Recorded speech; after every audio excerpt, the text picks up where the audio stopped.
Welcome, I'm the Kaiju no Kami, and this is a quickie review of Ghostbusters 2016.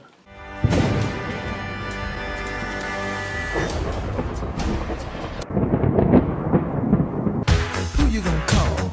Ghostbusters! So the new Ghostbusters has been released, and first I need to talk about the marketing of this movie, which has been horrendous. There's been all this controversy going back between who's sexist, who's misogynistic, and so forth. And it's not really warranted. The problem is Sony responded to these in a really childish, immature manner.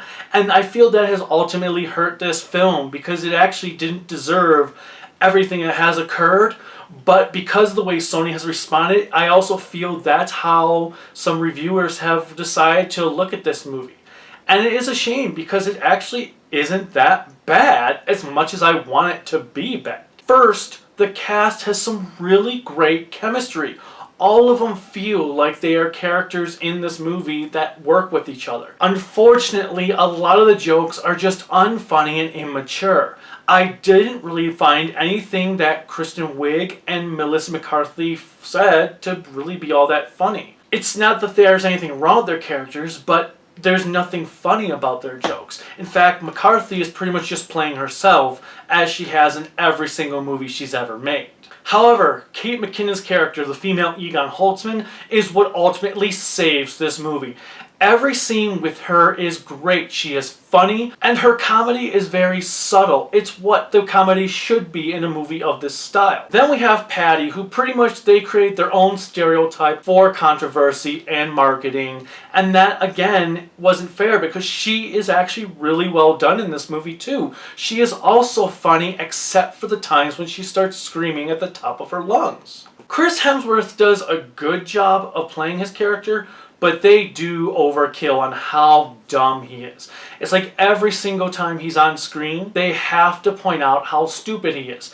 And it does get a little bit degrading. There are some funny moments when he is possessed by the main ghost bad guy, and it brings a little charm, especially with how creative the end credits are to the movie. But again, it's just overkill. And the villain is pretty generic. I don't know what it is with these movies just needing a villain just for the sake of it when there are other ways around it, especially in something like Ghostbusters. The cameos are well done. I really love Dan Aykroyd's cameo, but Bill Murray steals the cameos. On the other hand, the theme song is so awful.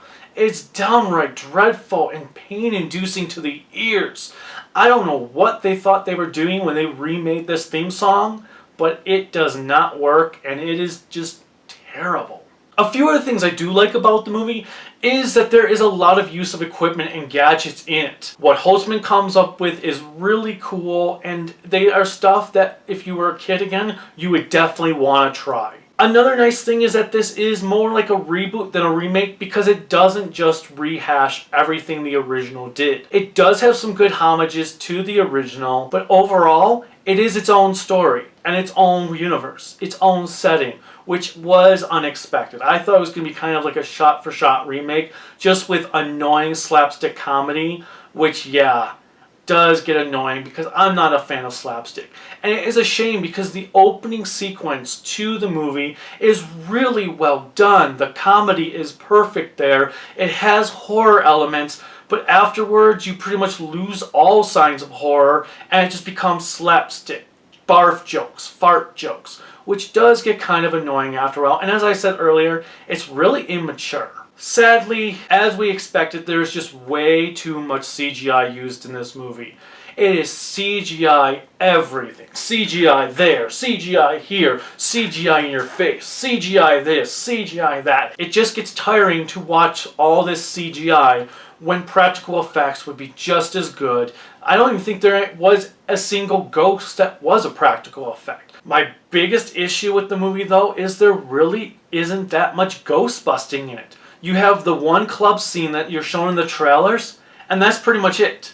Now, in the original movie, you had this little montage that showed them actually going out there. They were busting ghosts. You got the sense they were doing stuff. Here, you don't get that. There is no business aspect to the movie. It's just, yeah, we bust ghosts, and then the final villain stuff comes up. And it takes away from it because you want to see them actually bust ghosts. And you don't really get that. Overall, this movie is not that bad. In fact, I think it's better than Ghostbusters 2. If Sony had not responded to the hate in such childish antics, I think the reception for this movie would have been a lot better. But as is, Sony pretty much shot themselves in the foot, and it is a shame because for the most part, it doesn't deserve it. It's not as funny as it should be, and a lot of the comedy is all in your face. But when there are legitimately funny parts, it is funny. There are a lot of great scenes, just taken away by stupid decisions. So in the end, I give Ghostbusters a 6 out of 10. It's better than Gods of Egypt, better than Independence Day Resurgence, maybe better than Batman and Superman, maybe on the same level, but not better than anything else. Oh, yeah. And there is a scene after the credits though that sequels baits, which is kind of annoying because movies these days seem to be made for the sequel, but at least it's only an after credit sequence, so it does tell its own story. Well, until next time, bye.